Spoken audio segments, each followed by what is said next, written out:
lẽ chỉ bài vết của lẽ với nãy hiện Melbourne trangin Sydney kapuya kan kaldona chuan này queen nó kan ticket ani ang video tlem te kan ran tilang don ni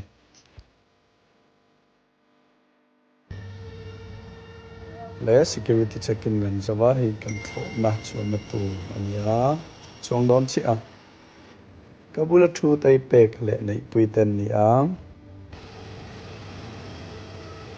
lẽ Sydney airport kan thling chi a chuan kan tei pon tu car kan bo na la mit mul ti erdana ni a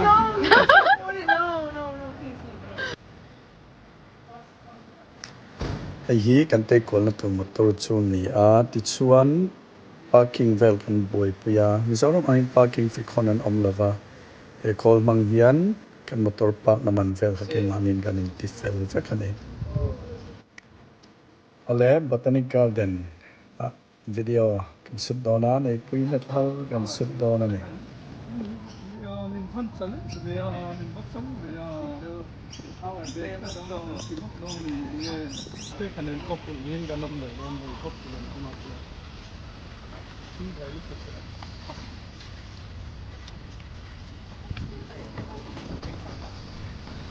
đó Australia các chắc là cái chuyện là rất chuyệnแต่เราเขารู้สอนซิดนีย์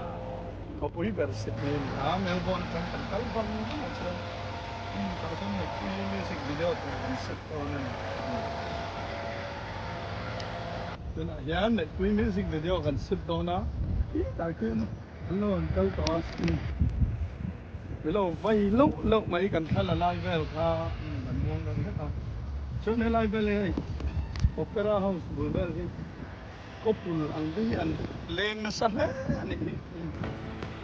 Kopul lo tapos single te pon leng po saray ni đấy ta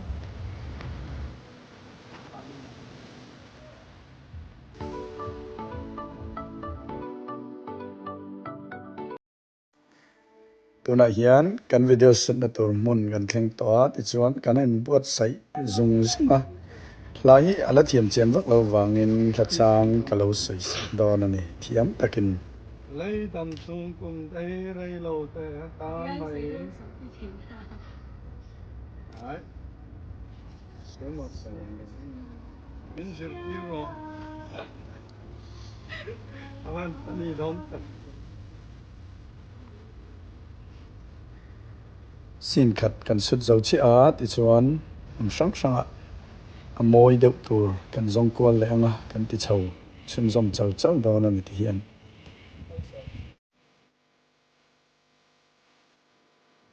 long lian em mai kan video set line ram kala hei lian thak mai taka chuan Australia hian sapa te hi an ngam em mai ti hian an om zel mai ni tasem kulen kalai ang katia mo ikot ay Sydney in sila MM2 yan tuipui kama tasem kul aya nom na chu tuipui kama yan ma yan cruise tail ka anron kal de wen boka yan tuipui Uluk well yan amun anu em leng ko tam na sa hei hi opera house chu ni a ke ma ni chaw lo po khovel mun sang tang to tu an tam em zel mai a an tlo sup zel mai ni ti hian sau này số cruise liền liên tục mấy thằng số hết đấy thì mình sắp thấy đó từ đầu về là nên sắp xong còn ra house của ta là nó cũng là cho nên ai fix liền em mấy em cho anh ông là xin gì ông ta là ăn sao không có anh lên xa ngồi mình phải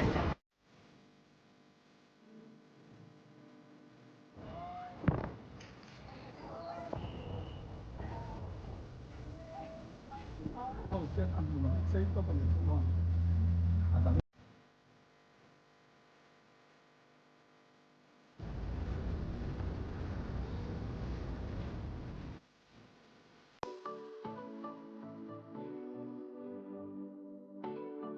Uluk naman. Aluton.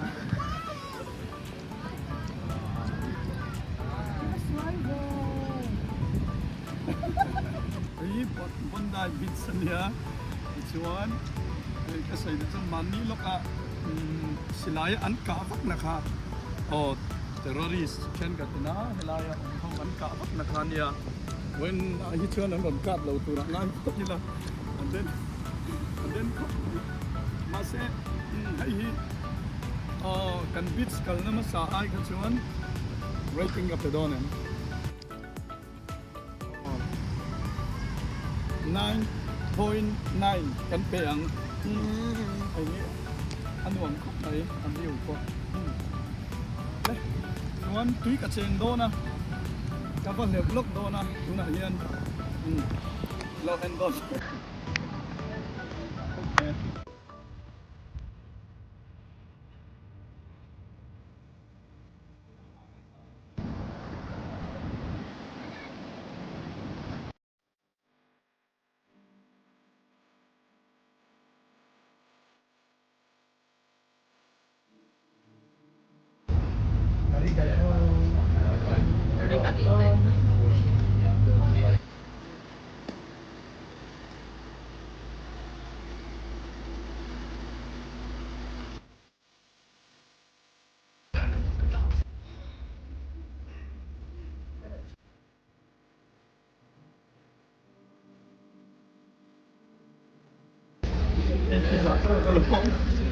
San zong de chuma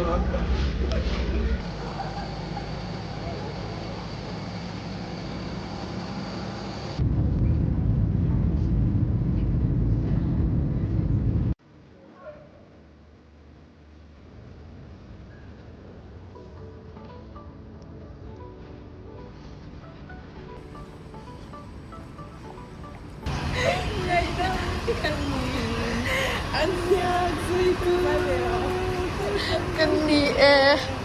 Crystal. Boleh, tur ayan Melbourne airport kan thing le cha ro Sydney tangin Melbourne kan len le cha kem te chuan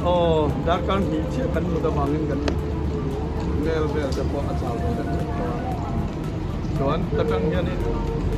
Sydney to Melbourne kan ko ai Rayvel kha tatang hian kun lam panin motorin kan bole do na ni